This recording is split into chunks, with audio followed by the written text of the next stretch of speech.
నమస్కారం. ప్రేక్షకులందరికీ శుభోదయం. ఈనాటి శ్రావణ శుభయోగం శీర్షికన శ్రావణ మాసంలో వచ్చే సంకష్టహార చతుర్థి సందర్భంగా ఎలాంటి విధి విధానాలు పాటించాలో, తద్వారా ఎలాంటి ప్రయోజనాలు సిద్ధింపజేసుకోవచ్చో పరిశీలిద్దాం.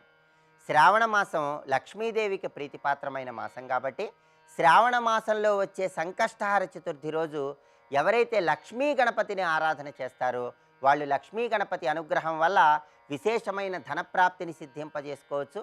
అన్ని రకాలైన విఘ్నాల నుంచి సులభంగా బయటపడవచ్చు. ఈ లక్ష్మీ గణపతి గొప్పతనం గురించి బ్రహ్మవైవర్త పురాణంలో, శివమహాపురాణం, గణేష ఖండంలో ప్రామాణికంగా చెప్పడం జరిగింది. ఒకానొక సమయంలో గణపతి లక్ష్మీదేవిని పూజించాడు. లక్ష్మీ కటాక్షం కోసం స్వయంగా గణపతి కూడా లక్ష్మీదేవిని పూజించాడు. అప్పుడు లక్ష్మీదేవి తన అంశాస్వరూపంగా 2 కన్యలను సృష్టించి ఆ 2 కన్యలను గణపతికిచ్చి వివాహం జరిపించింది. ఆ 2 కన్యలు సిద్ధిలక్ష్మి, బుద్ధిలక్ష్మి. ఆ 2 కన్యలలో సిద్ధిలక్ష్మిని తన ఎడమ ఊరు మీద కూర్చోబెట్టుకుని ఉన్నటువంటి గణపతి స్వరూపానికి లక్ష్మీ గణపతి స్వరూపం అని పేరు. కాబట్టి ఎవరైనా సరే శ్రావణ మాసంలో వచ్చే సంకష్టహార చతుర్థి సందర్భంగా లక్ష్మీ గణపతికి సంబంధించిన ఒక ప్రత్యేకమైన స్తవం ఉంటుంది. ఆ లక్ష్మీ గణపతి స్తవం చదువుకున్నట్లయితే లక్ష్మీ గణపతి అనుగ్రహం వల్ల ఆర్థిక ఇబ్బందుల నుంచి, అప్పుల బాధల నుంచి చాలా సులభంగా బయటపడవచ్చు. అలాగే శ్రావణ మాసంలో వచ్చే సంకష్టహార చతుర్థి కాబట్టి ఈరోజు ఎవరైనా సరే గణపతి విగ్రహానికి కానీ, గణపతి చిత్రపటానికి కానీ ఆరాధన చేసేటప్పుడు మారేడు దళాలతో గణపతిని ఆరాధన చేయండి.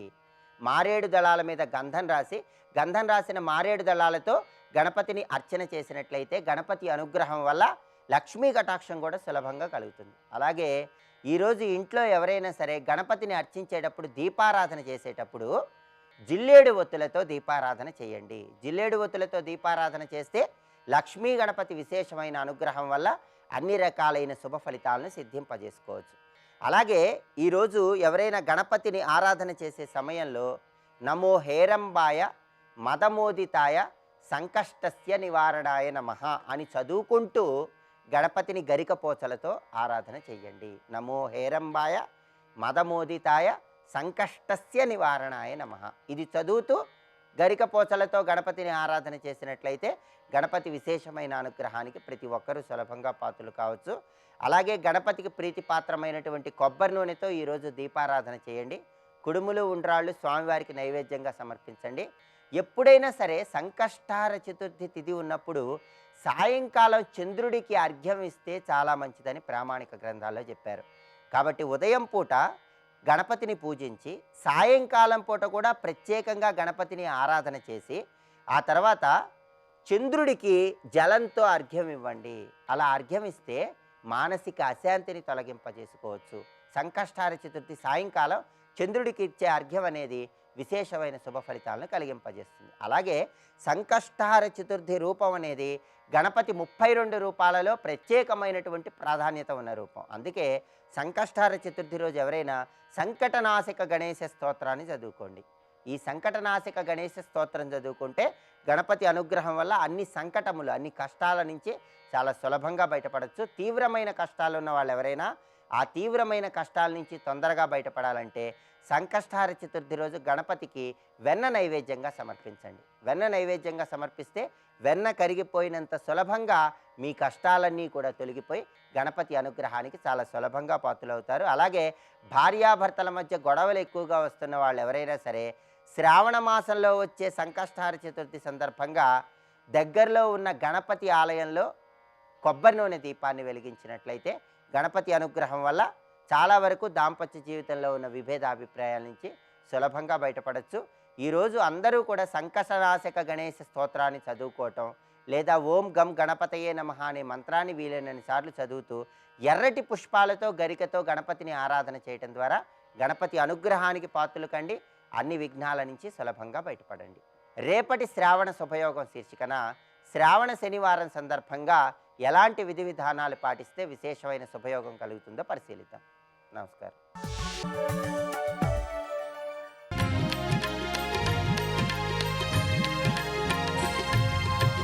రాముడు రాఘవుడు రవిపులుడితడు భూమి జక్కుపతి అయిన పురుష నిధానము. రాముడు రాఘవుడు రవిపులుడితడు రామాయణంలో ఏ ఏ ఘట్టానికి పారాయణ చేస్తే ఏమేమి వస్తుందో అనేక సంహితా గ్రంథాలు చెప్తున్నాయి. సుందరకాండకి విశేషంగా అనేక గ్రంథాల్లో, ముఖ్యంగా ఉపాసనాపరమైన గ్రంథాల్లో, పారాయణ గ్రంథాల్లో విశేషాలు చాలా చెప్పారు. అందులో ఉమా సంహిత అనే గ్రంథంలో సుందరకాండ, అది వాల్మీకమే ప్రధానంగా తీసుకున్నారు వాళ్ళు కూడా, ఏ ఏ శ్లోకాలకే ఫలితము, ఏ ఘట్టాలకే ఫలితమో చెప్పాడు. కావలసినంత శ్రద్ధగా వినండి, అంతే. ఇక్కడ అదొక్కటి. కొన్ని శ్లోకాలకి కొన్ని ఘట్టాలకి చెప్పాడు. ఇందులో ప్రథమ శ్లోకం ఏదైతే ఉన్నదో అది పారాయణ మాత్రం చేతనే కార్యసిద్ధి కలిగిస్తుంది అనే విశేషాన్ని ప్రస్తావన చేశారు. తతో రావణ నీతాయా సీతాయా శత్రుకర్షణ ఇయేష పదమన్వేష్టం చారణాచరితే పథి. ఈ శ్లోకం చాలా విశేషం. ఇది పఠించుకుని కంఠోపాఠం కూడా చేసుకోవాలి. ప్రథమ శ్లోకం కదా. తతః అటు పిమ్మట రావణనీతాయా సీతాయా, రావణునిచే అపహరింపబడినటువంటి సీతమ్మ యొక్క పదం అన్వేష్టం, జాడని అన్వేషించడానికై శత్రుకర్షణ, హనుమంతుడిని పేరు లేదండి ఇక్కడ, ఆయనకు సంబంధించిన విశేషణం పెట్టారంతే. శత్రుకర్షణుడు అంటే శత్రువుల్ని నిగ్రహించేవాడు, శత్రునాశకుడైనటువంటి హనుమ అని. అందుకు శత్రుకర్షణ నామంతోనే హనుమని పేర్కొన్నారు ఇక్కడ. అంటే స్వభావమేది, ఈయన బయలుదేరుతున్నాడా, సాధిస్తాడో లేదో డౌట్ అక్కర్లేదు. శత్రుకర్షణ మాటలోనే అంత చక్కగా చూపించారు. శత్రుకర్షణుడైనటువంటి హనుమ పదమన్వేష్టం ఇయేష, సీతమ్మ యొక్క జాడని తెలుసుకోవడానికి నిశ్చయించుకున్నట్ట. ఏమని? ఈ గగన మార్గం నుంచి వెళ్ళాలని నిర్ణయించుకున్నాడు. ఆ మార్గం ఏది? చారణాచరితే పథి, చారణులు వెళ్ళే మార్గంలో వెళ్ళాలని నిర్ణయించుకున్నాడు. చారణులు వెళ్ళే మార్గం అంటే ఆకాశ మార్గము అని చెప్పవచ్చు. కానీ ఆకాశ మార్గంలో రకరకాల ట్రాక్స్ ఉంటాయిటండి, అది కూడా చెప్పారు ఇక్కడ.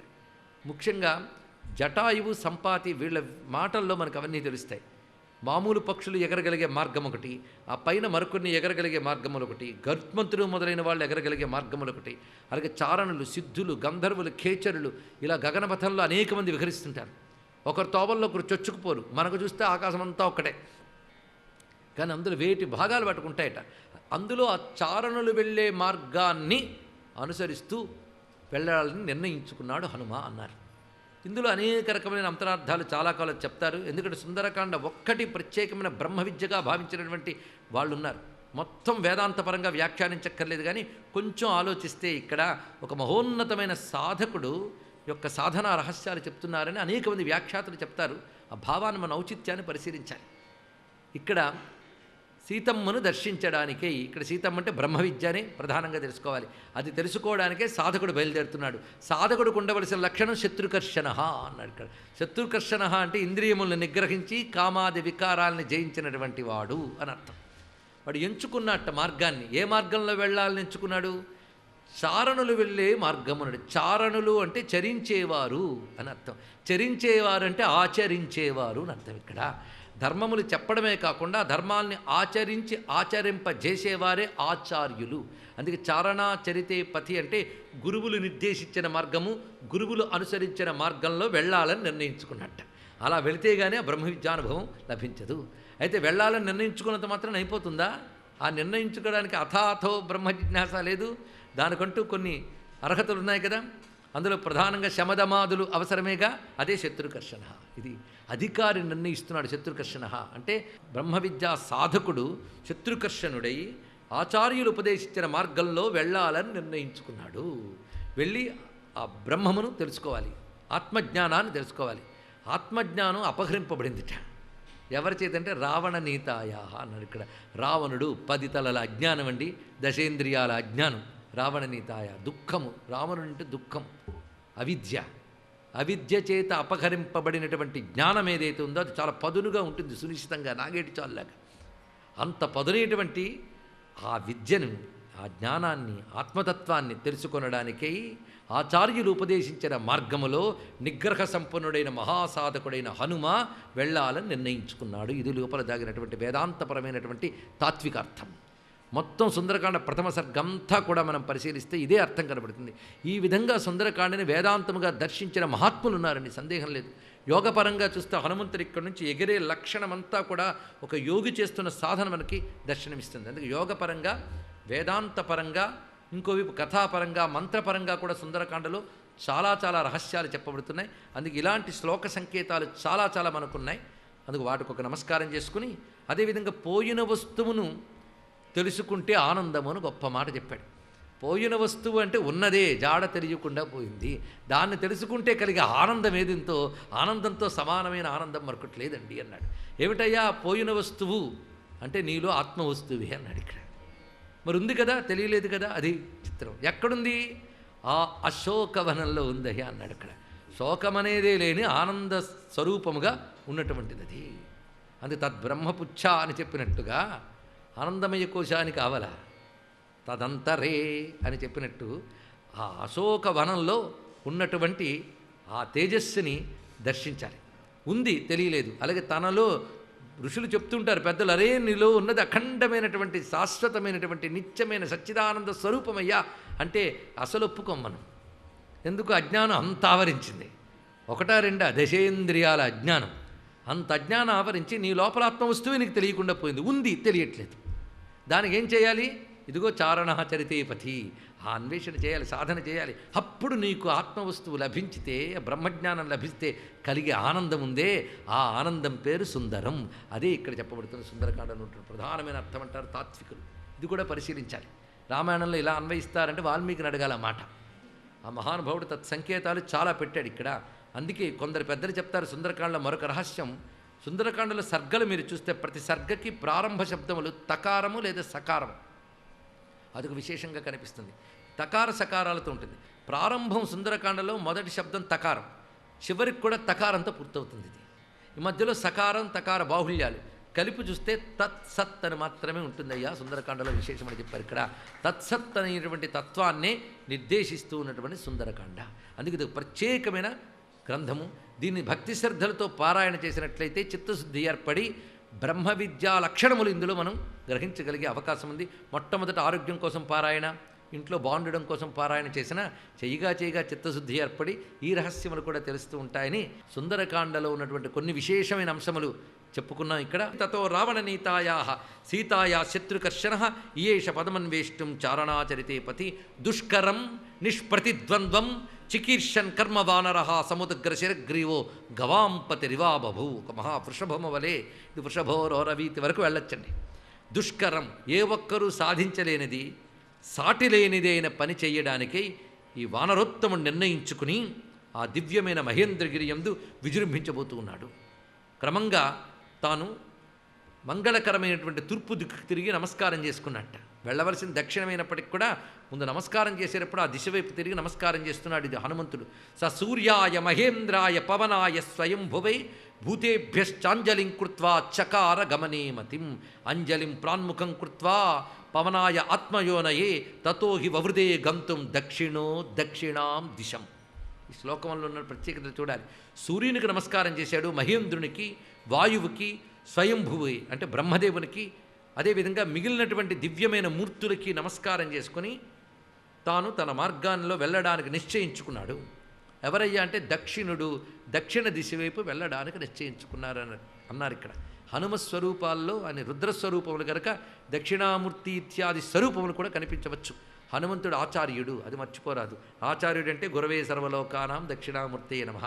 ఇది దక్షిణో దక్షిణాం దిశమని అన్వయం దక్షిణామూర్తి స్వరూపుడైన పరమేశ్వరుడే హనుమంతుడు అని హాయిగా అన్వయించుకోవచ్చండి. దక్షిణామూర్తి ఆరాధన వల్ల వచ్చే జ్ఞానము హనుమద్ ఆరాధన వల్ల కూడా ప్రాప్తిస్తున్నది. ఇది తెలుసుకోవాల్సింది. దక్షిణం వైపు వెళ్ళడం. అలాగే దక్షిణుడు అంటే సమర్థుడు అని అర్థం, సర్వసమర్థుడు. అలాగే దక్షిణ శేముషీ ప్రోక్త అని చెప్పబడుతున్నటువంటి ఉపనిషద్వాక్య ప్రకారంగా బుద్ధిశక్తియే దక్షిణ, నేర్పరితనము రెండూ కూడా. అందుకు సర్వసమర్థుడు గొప్ప జ్ఞాని అయినటువంటి ఆంజనేయ స్వామి వారు దక్షిణ దిశ వైపు వెళ్ళడానికి దక్షిణం వైపు తిరిగేట. దక్షిణం వైపు తిరిగితే దక్షిణాభిముఖుడేగా స్పష్టంగా కనబడుతున్నది ఇక్కడ స్వరూపం. ఆ విధంగా స్వామి ఒక్కసారిగా తను తాను పెంచుకున్నాడు. ఎందుకు అంత పెరిగాడయ్య అంటే రామవృద్ధ్యర్థం, రామకార్య సమృద్ధి కోసం తను తాను పెంచుకున్నట్ట. సర్వం శ్రీ రామచంద్ర చరణారవిందార్పణమస్తు. స్వస్తి.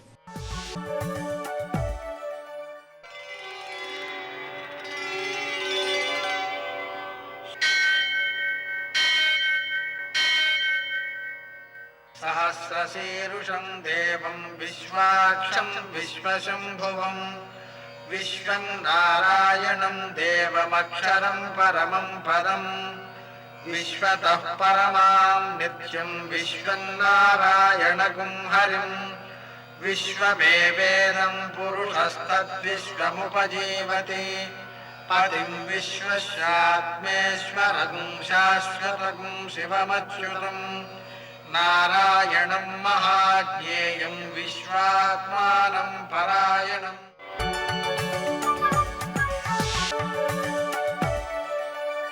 सूर्यशौर्यमथेन्दुरिन्द्रपदवी सन्मङ्गलं मङ्गलम् लक्ष्मीं क्षीरसमुद्रराजतनयां श्रीरङ्गधामेश्वरीं दासीभूतसमस्तदेववनितां लोकैकदीपाङ्कुरां श्रीमन्मन्दकटाक्षलब्धविभवो ब्रह्मेन्द्रगङ्गाधरां त्वां त्रैलोक्यकुटुम्बिनीं सरसिजां వందే ముకుందప్రియాం. నేటి కాలమాన విశేషాలను గమనిద్దాం. స్వస్తిశ్రీ చాంద్రమాన శార్వరినామ సంవత్సరం దక్షిణాయనం వర్ష ఋతువు శ్రావణమాసం కృష్ణపక్షం శుక్రవారం. సూర్యోదయం 6 గంటలకు, సూర్యాస్తమయం 6 గంటల 43 నిమిషాలకు. తిథి చవితి రాత్రి 2 గంటల 7 నిమిషాల వరకు. నక్షత్రం పూర్వాభాద్ర మధ్యాహ్నం 1 గంట 34 నిమిషాల వరకు. వర్జం రాత్రి 12 గంటల 14 నిమిషాల నుంచి 2 గంటల వరకు. దుర్ముహూర్తం ఉదయం 8 గంటల 33 నిమిషాల నుంచి 9 గంటల 23 నిమిషాల వరకు. మరల మధ్యాహ్నం 12 గంటల 47 నిమిషాల నుంచి 1 గంట 38 నిమిషాల వరకు. అమృతకాలం శేషంగా మిగిలింది ఉదయం 6 గంటల 34 నిమిషాల వరకు. రాహుకాలం శుక్రవారం కాబట్టి ఉదయం 10:30 నుంచి 12 గంటల వరకు. అష్టగౌర్గ రీత్యా శుభప్రదమైన సమయం ఉదయం 9 గంటల 30 నిమిషాలకు. నేటి విశేషం ముఖ్య సంకష్టహర చతుర్థి. అంటే సంకష్టహర చతుర్థి వృతాన్ని సంవత్సర కాలం ఆచరిస్తారు. అయితే ప్రారంభం మాత్రం ఈ శ్రావణ మాసంలో చేస్తారు. శ్రావణ మాసంలో కృష్ణపక్షంలో చవితి నాడు ఈ సంకష్టహర చతుర్థి వృతాన్ని ఆరంభించి ప్రతి మాసంలోనూ వచ్చేటువంటి బహుళ చవితి నాడు ఈ కార్యక్రమాన్ని నిర్వర్తించడం ద్వారా సంవత్సర కాలం చేయడం ద్వారా ఆ వ్రతం సమాప్తం అవుతుందన్నమాట. అందుకని ఇది ముఖ్య సంకష్టహర చతుర్థి.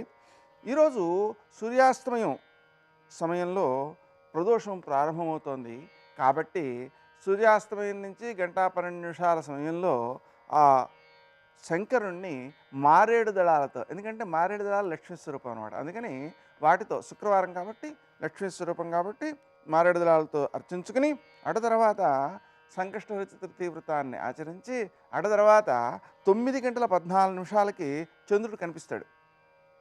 ఆ సమయంలో చంద్రుణ్ణి అర్చించుకోవడం ద్వారా ఈ సంకష్టహర చతుర్థి ఆ వ్రత ఫలితాన్ని మనం వ్రత కథ అంటారు. దాన్ని స్మరించుకోవడం ద్వారా మనకు సంపూర్ణమైనటువంటి వ్రత ఫలితం సిద్ధిస్తుంది. దాంతోపాటు కష్టాలను అధిగమించగలిగినటువంటి ఒక శక్తి ఏర్పడుతుంది, మానసిక శక్తి, శారీరక శక్తి. అంతేకాకుండా నీలాపనిందలు అంటే మనం చేయని తప్పుకు మనపై అపనిందలు పడేటువంటి ఏ దోషాలైతే ఉన్నాయో ఆ దోషాలన్నిటినీ కూడా అధిగమించగలుగుతాం. ప్రత్యేకంగా శ్రావణ శుక్రవారం కాబట్టి వరలక్ష్మి వ్రతాన్ని ఆ సమయంలో ఆచరించుకోలేని వాళ్ళు ప్రతి శుక్రవారం రోజున కూడా ఆచరించుకోవచ్చు అన్నమాట. అందుకని ఈరోజు లక్ష్మీ పూజ చేసుకోవడం ద్వారా ఆ లక్ష్మీదేవి యొక్క అనుగ్రహం సిద్ధిస్తుంది. ఈ వరలక్ష్మి పూజకి ప్రత్యేకత ఏమిటంటే వర అంటే శ్రేష్టము అని అర్థం అండి. శ్రేష్టమైన సంపదలను అందిస్తూ ఉంటుంది. అందువలన ఆ వరలక్ష్మి వ్రతం చేసుకోవడం చాలా చాలా మంచిది. నేటి ఆణిముత్యాలు.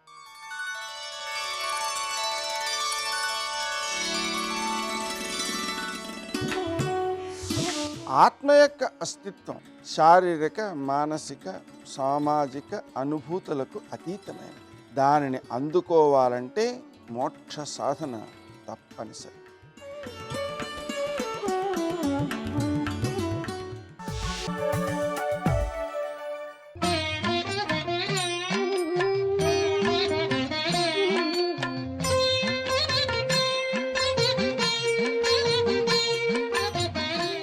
ఓం నమో నారాయణాయ.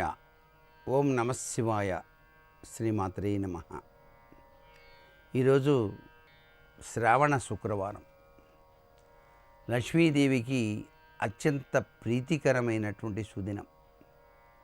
ఈ రోజున ఇంటి ఇల్లాలు సూర్యోదయాత్ పూర్వమే నిద్ర నుంచి లేచి ఇల్లంతా కూడాను పరిశుభ్రంగా ఉంచుకొని ఇంటి ముంగిట రతనాల ముగ్గులు అమర్చి మామిడి తోరణాలు అలంకరణ చేసుకొని గడపను పరిశుభ్రంగా కడిగి పసుపు రాసి బొట్టు పెట్టి లక్ష్మీదేవికి సంబంధించినటువంటి శ్లోకాలు, లక్ష్మీదేవికి సంబంధించిన కీర్తనలు మనసు నిండా తలచుకుంటూ లక్ష్మీదేవి యొక్క దివ్యమైన కృపారస దృష్టి ఎల్లవేళలా కూడాను కలగటానికి వీలుగా ఆవు నెయ్యితో దీపారాధన చేసి ఆ దీపలక్ష్మికి నమస్కృతాంజలు గడిస్తూ లక్ష్మీ అష్టోత్తర శతనామావళి, శ్రీ సూక్త పఠనం,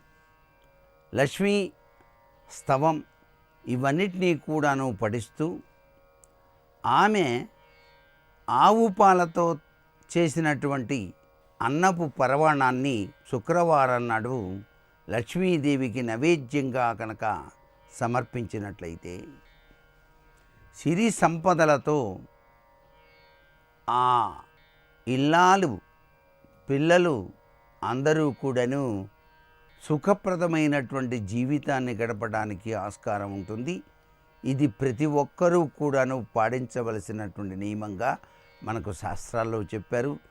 శ్రావణ లక్ష్మికి స్వాగతం పలుకుతూ శ్రావణ శుక్రవారం నాడు వేద పండితులను ఇతోధికముగా వారిని సత్కరించాలి. ఎందుకంటే ఆమె వేదమాత స్వరూపంలో విరాజిల్లుతూ ఉంటుంది కాబట్టి ఆ యొక్క వేదాధ్యయనం చేసినటువంటి పండితులను కూడాను శ్రావణ మాసంలో సత్కరించడం సర్వ విధాల శ్రేయోదాయకవంతమైనటువంటి ప్రభావాన్ని లక్ష్మీదేవి మనకు ప్రసాదిస్తోంది. అంతేకాకుండా ఏ దిక్కున శ్రావణ మాసంలో ఇంటిలో దీపం ఉంటుందో ఆ దిక్కుల యొక్క దివ్యవంతమైన ఫలితం కూడాను విశిష్టవంతమైన అభివృద్ధికి నాంది పలుకుతోంది అని చెప్పేసి శాస్త్రం. ఎక్కువగా తూర్పు దిక్కుగా కనుక దీపాన్ని కనుక పెట్టినట్లయితే గ్రహ దోషాలు అనేటువంటివి రానే రావు. సర్వే జనా సుఖినో భవంతు.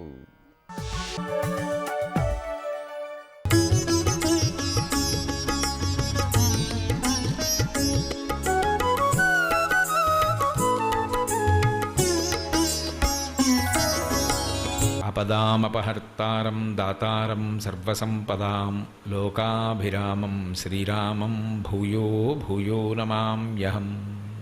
అమ్మవారి యొక్క అనుగ్రహం ప్రసాదంగా పొందాలి అంటే దానికి పాత్రత ఉండాలి. ఆ పాత్రతని మనం కల్పించుకోగలగాలి సాధన చేత. ఒక గొప్ప పాయసాన్ని సిద్ధం చేసి ఉంచారు, ఆ పాయసం ఇస్తాను రమ్మన్నారనుకోండి, ఆ పాయసం పట్టుకెళ్ళడానికి తెచ్చినటువంటి పాత్ర అపరిశుభ్రంగా ఉంటే అంత అమూల్యమైనటువంటి ఆ పాయసాన్ని ఆ పాత్రలో ఎందుకు పోస్తారు? ఆ పాత్ర శుద్ధంగా ఉంటే అప్పుడు ఆ పాత్రలోకి పాయసాన్ని పోస్తారు. మనం సాధన చేత శాస్త్రాన్ని ఆధారం చేసుకుని గురువుగారి పాదాలు పట్టుకుని ఆ తల్లి యొక్క అనుగ్రహాన్ని పొందడానికి కావలసిన రీతిలో శీలాన్ని దిద్దుకుని సరి అయినటువంటి నడతతో మనం ప్రవర్తిస్తే, అటువంటి నడతని కలిగి ఉంటే ఆ తల్లి యొక్క అనుగ్రహం తప్పకుండా కలుగుతుంది. అది అత్యంత ప్రధానమైనటువంటి విశేషం. అందుకే దేవేంద్రుడు ఐశ్వర్యాన్ని కోల్పోయాడు. కోల్పోయిన తరువాత తాను పడినటువంటి కష్టాలకి తానే పశ్చాత్తాపాన్ని పొంది తిరిగి మళ్ళీ లక్ష్మీదేవి యొక్క అనుగ్రహం పొందడానికి కావలసినటువంటి విధానాన్ని తెలుసుకోవడానికి చతుర్ముఖ బ్రహ్మగారిని ఆశ్రయించాడు. ఆయన సృష్టికర్త. మీరు ఎప్పుడైనా పౌరాణిక వాంగ్మయం చూస్తే మీకు ఒక విషయం కనపడుతుంది. ఏదైనా సమస్య ఏర్పడితే మొట్టమొదట అందరూ కూడా బ్రహ్మగారి దగ్గరికి వెడతారు. ఆయన ఒక మార్గాన్ని చూపిస్తాడు. ఇదిగో మీరు ఇలా వెళ్ళండి అని చెప్తూ ఉంటాడు. సృష్టికర్త అంటే ఈ లోకములను సృజించినటువంటి వాడు. అలాగే మన ఇంటికి కూడా ఓ పెద్ద ఉంటారు.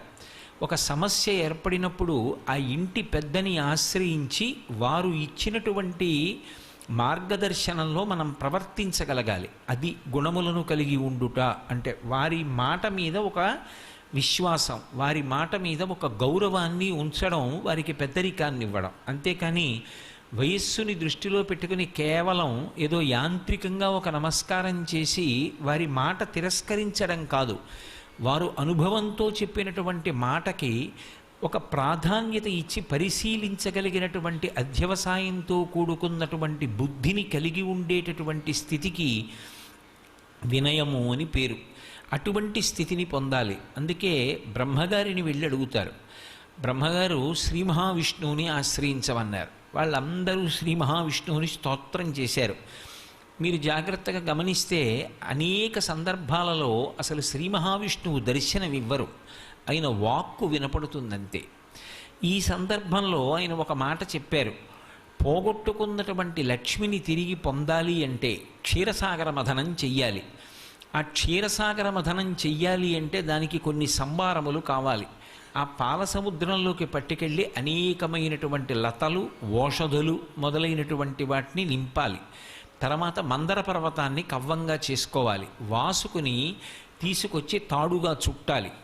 ఈ ప్రక్రియలో నేను మీకు సహాయపడతాను. ఈశ్వరుడి యొక్క సహాయం లేకుండా అసలు ఏ కార్యమూ నెరవేరదు. ఇది బాగా జ్ఞాపకం పెట్టుకోవలసినటువంటి విషయం.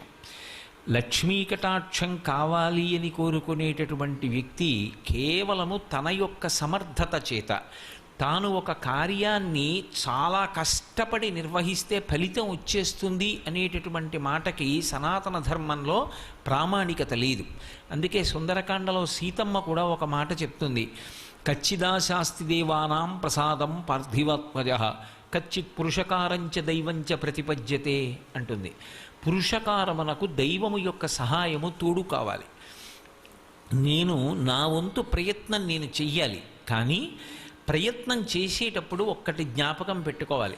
99 పాళ్ల నా ప్రయత్నానికి ఒక్క పాళ్ళు భగవంతుని యొక్క అనుగ్రహం కలిసి రాకపోతే ఆ కార్యము నెరవేరదు. అందుకే భగవద్భక్తి అనేటటువంటి మాటకి అంత విశేష ప్రాధాన్యత ఉంటుంది. ఈశ్వరుడు ఉన్నాడు అని నమ్మి ఆయన మీద భారం ఉంచి కార్యక్రమాన్ని నెరవేర్చడానికి కావలసినటువంటి సమర్థతని నాకు ఇవ్వడంతో పాటుగా అది ఫలవంతమయ్యేటట్టుగా చెయ్యగలిగిన శక్తి నీ చేతులలో ఉంది అని నమ్మి ఈశ్వరుడికి నమస్కరించడం పరిపూర్ణమైనటువంటి భక్తి. అందుకే మీకు నేను తోడుగా ఉంటాను అన్నారు శ్రీ మహావిష్ణువు. అందుకే క్షీరసాగర మథనంలో ఎప్పుడెప్పుడు వైక్లభ్యములు ఏర్పడతాయో అప్పుడప్పుడు ఆయన వచ్చి ఆదుకుంటారు. ఒకప్పుడు ఆ మందర పర్వతం పాలసముద్రంలోకి దిగిపోతోంది. ఆదికూర్మమై వచ్చి నిలబడ్డారు. తీరా అమృతోత్పాదనమైన తరువాత అమృతాన్ని రాక్షసులు పొందబోయారు. మోహినీ స్వరూపంలో వచ్చి దేవతలకు అందేటట్టు చేశారు.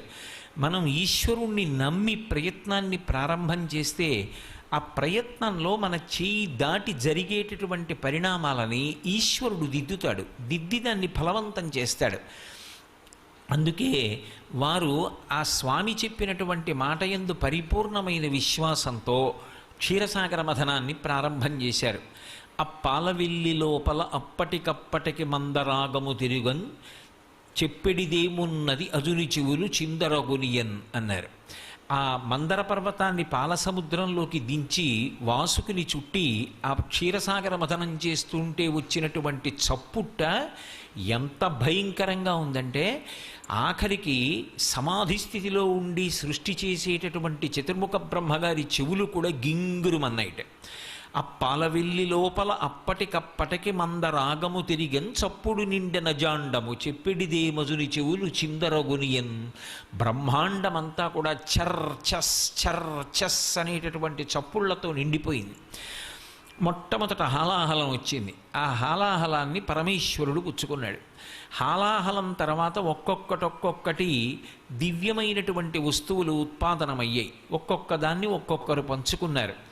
అలా ఆ క్షీరసాగర మథనం జరుగుతుండగా అకస్మాత్తుగా అందులోంచి లక్ష్మీదేవి ఆవిర్భవించింది. ఆ ఆవిర్భవించేటటువంటి స్థితిలో ఆ తల్లి లోకములనన్నిటినీ కూడా అనుగ్రహించడం కోసం వచ్చినటువంటి తల్లి కదూ. అందుకని అసలు ఆవిడ క్షీరసాగరంలోంచి పైకి పద్మంలోంచి ఆవిర్భవిస్తుంటే ఆవిడ పైకి వస్తున్నప్పుడే తల దగ్గర నుంచి కదూ కనపడుతుంది.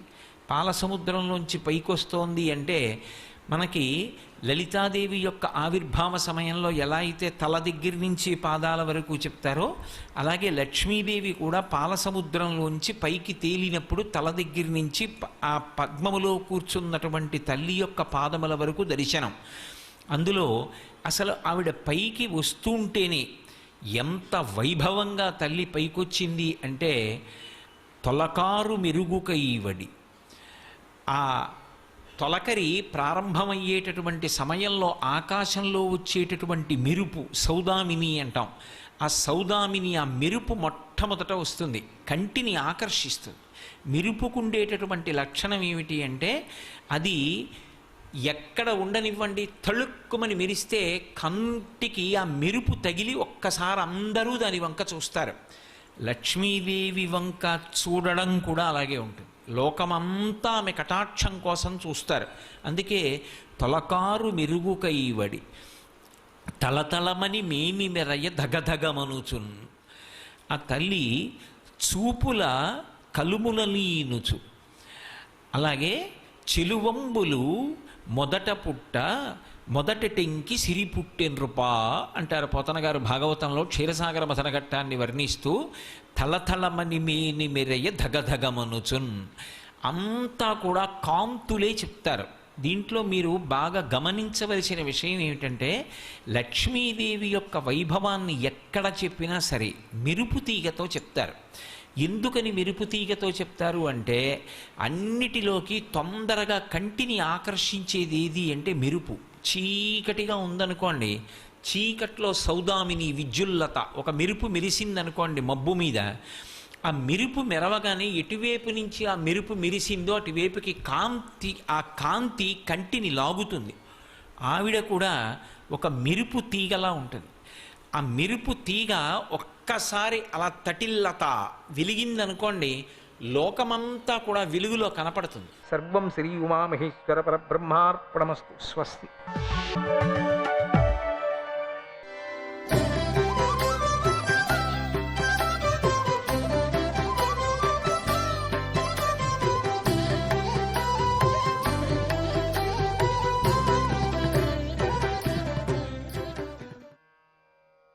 ఆ సంతోషపడే సందర్భంలో గోవిందనామస్మరణ గోవింద.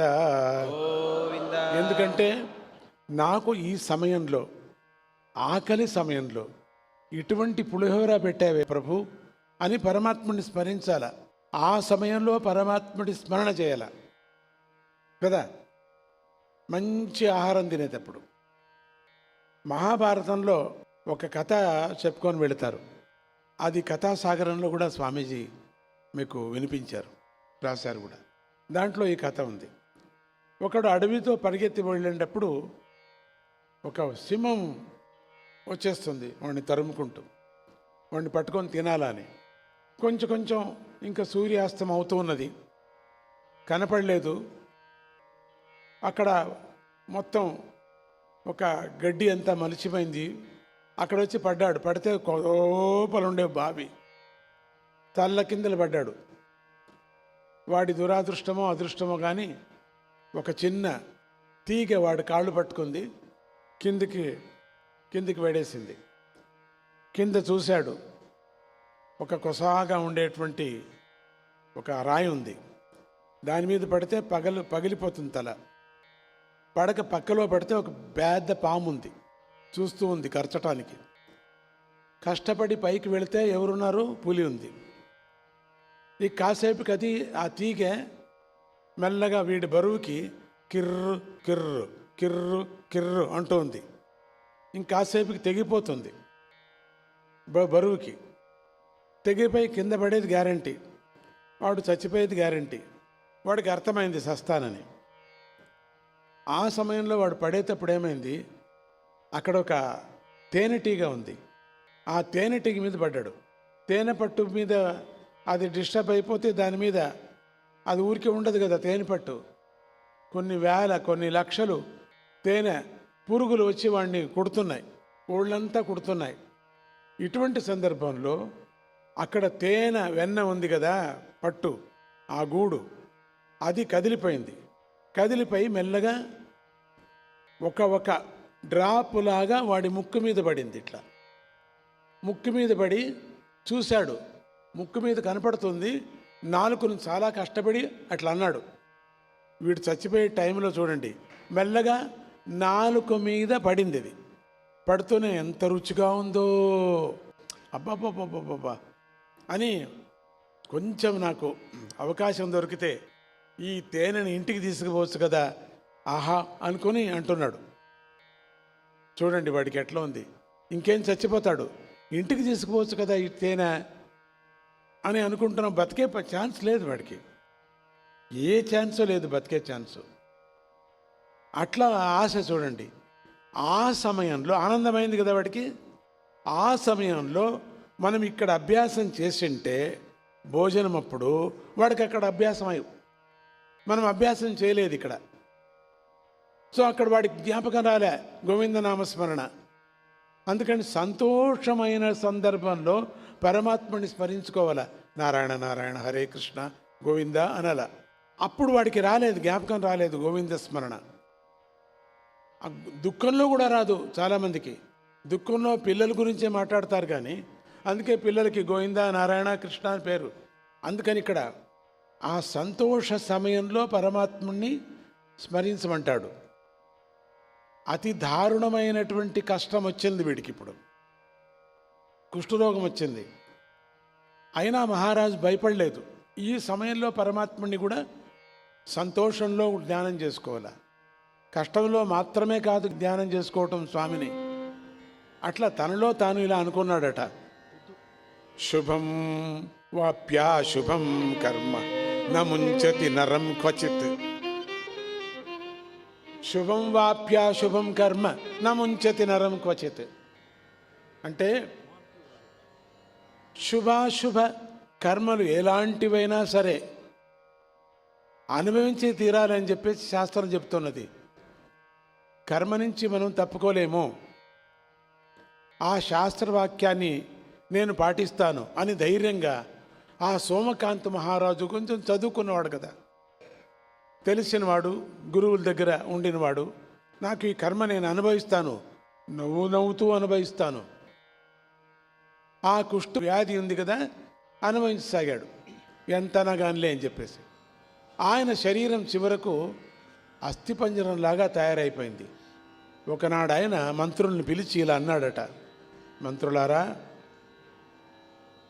నేనే జన్మలో ఎలాంటి చెడు పని చేశానో కానీ నన్ను ఈ వ్యాధి పట్టి పీడిస్తూ ఉన్నది. నేను ఇక రాజ్యం చేయలేను. నా పుత్రుడికి రాజ్యాన్ని అప్పగించి అడవికి వెళతాను.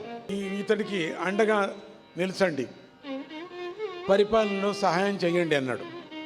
నా కొడుకు మీరంతా చుట్టూ ఉండిన మంత్రులందరూ సహాయం చేయండి, నాకు ఈ రాజ్యం వద్దు ఏమొద్దు, నేను వెళ్ళిపోతున్నా అడవులకి. మంత్రులు ఆ మాటలకు బాధపడ్డారు. ఎంత మంచి రాజు, మహారాజా, మీరు బాధపడుతూ ఉండగా మేము సుఖించలేము, మేము మీతో పాటు అడవికి వస్తాం, అనుమతించండి అన్నారు. మేము మిమ్మల్ని వదిలేసి ఉండలేం మహారాజా, మీ బాధ మేము తట్టుకోలేము కూడా. అందుకని మీ బాధ భరించేటప్పుడు మేము కొంచెం సహాయంగా ఉంటాం మీతో, మమ్మల్ని కూడా తీసుకువెళ్ళండి. రాణిగారు పుత్రుడు కూడా సోమకాంతరాజుతో మేము వస్తాము. అందరూ బయలుదేరారు, ఊరు వాళ్ళంతా బయలుదేరారు. రాముడంతటి వాడన్నమాట ఈ రాజు, మంచి రాజు. పాపం ఏదో జన్మాంతర కర్మంగా ఈ రోగం పట్టుకుంది. సుఖం ఎట్లా ఇచ్చాడో కష్టమో అట్లనే అనుభవించాలా.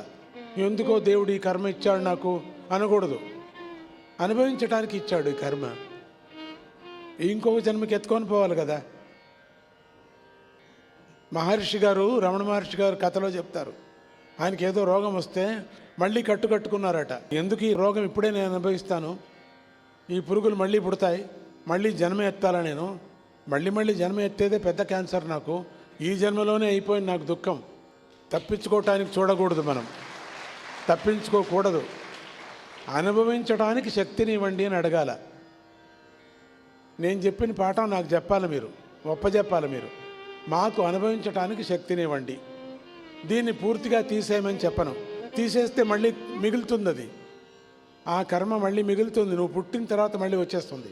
లేకపోతే నీ పుత్రులకు పట్టుకుంటుంది, వదలదు. నీ కుటుంబానికి మాత్రం పట్టుకుంటుంది అది.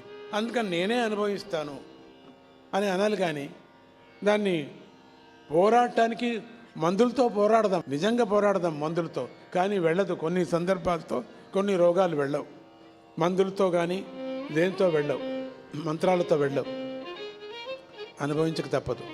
అప్పుడు సోమకాంత మహారాజు కుమారుణ్ణి ఆసనం మీద కూర్చోబెట్టి సదాచారాన్ని, రాజనీతి రహస్యాలను ఉపదేశించాడు. ఓం గణపతయే నమః.